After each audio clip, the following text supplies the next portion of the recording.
बेदर्द जीजा ने मेरी गुफा फाड़ी। आज मैं आपको अपनी सच्ची कहानी सुना रही हूँ। बिना देर किए अब मैं सीधे कहानी पर आती हूँ। कैसे बेदर्द जीजा ने अपना मोटा नागराज मेरी गुफा के अंदर घुसा दिया और मैं दर्द से बेचैन हो गई थी। मेरा नाम रानी है, मैं अभी जवान हुई ही हूँ। मैं अपना उम्र आपको यहाँ नहीं बताऊंगी। मेरी दीदी की शादी हुए अभी 3 साल ही हुए हैं। दीदी और जीजा दोनों पुणे में रहते हैं।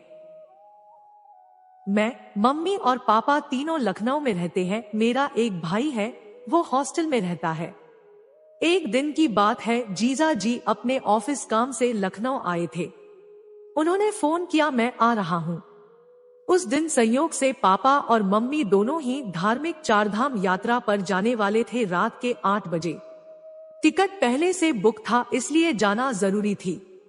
पापा मम्मी दोनों जीजू को बोले कि आ जाइए, हम दोनों तो नहीं रहेंगे पर रानी यहाँ है, वो आपका ख्याल रखेगी।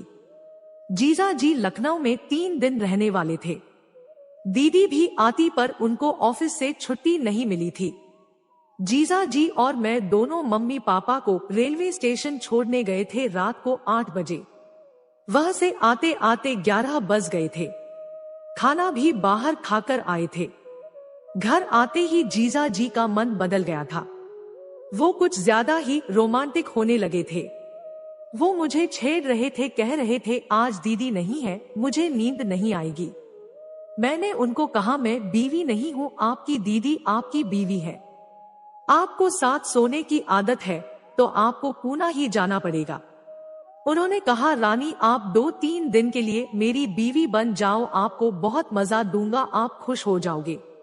फिर उन्होंने पूछा कि कोई बॉयफ्रेंड है कि नहीं, मैंने कहा नहीं है।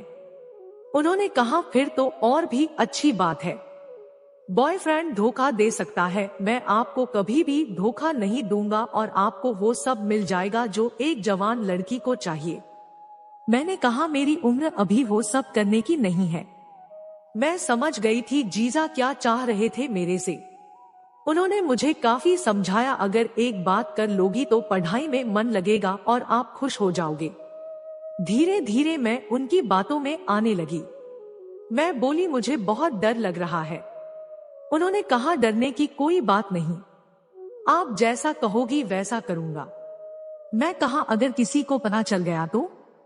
उन्होंने कहा कैसे चलेगा पता किसी को इस बारे में, हम दोनों के अलावा किसी को कैसे होगी कोई जानकारी।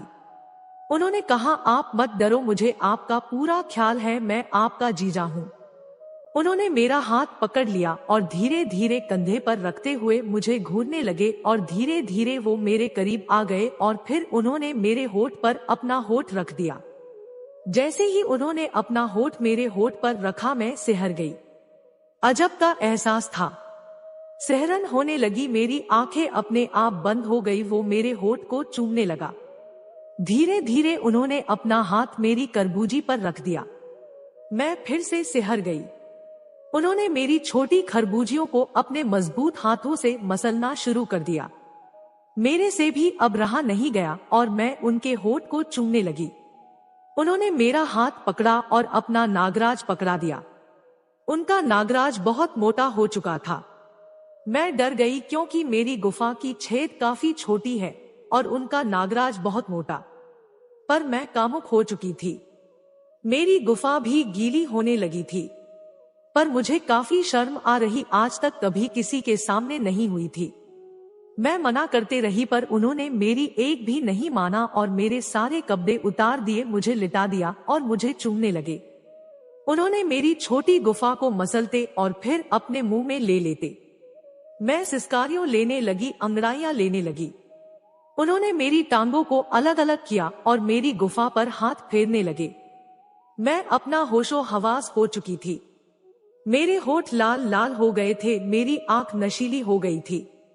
उन्होंने मेरे अंगों से खेलते हुए बार बार चूम रहे थे। उन्होंने अपना उंगली मेरी गुफा में डाली, मुझे बहुत दर्द होने लगा था। फिर उन्होंने वापस मेरी चूचियों को सहलाते हुए मेरे होठ को चूमा।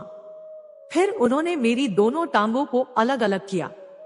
बीच में बैठकर मेरी गुफा को दोनों हाथों से चीर कर देखा। उन्होंने कहा अंदर तो छेद भी नहीं दिखाई दे रहा है।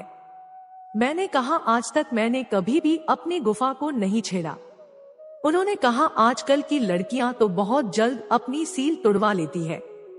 मैंने कहा मैं वैसी नहीं हूँ, वो टूट पड़े मेरे ऊपर। उन्होंने अपना मोटा नागराज निकाला, मेरी गुफा के छेद पर रखा और घुसाने लगे।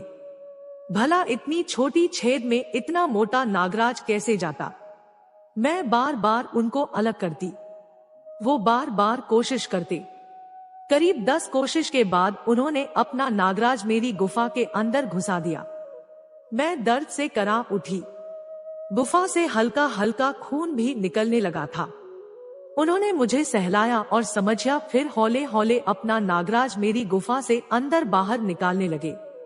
मुझे दर्द बहुत हो रहा था, पर 10 मिनट के बाद ही मेरी गुफा खुल चुकी थी और अब उनका नागराज अंदर बाहर आराम से आने जाने लगा था।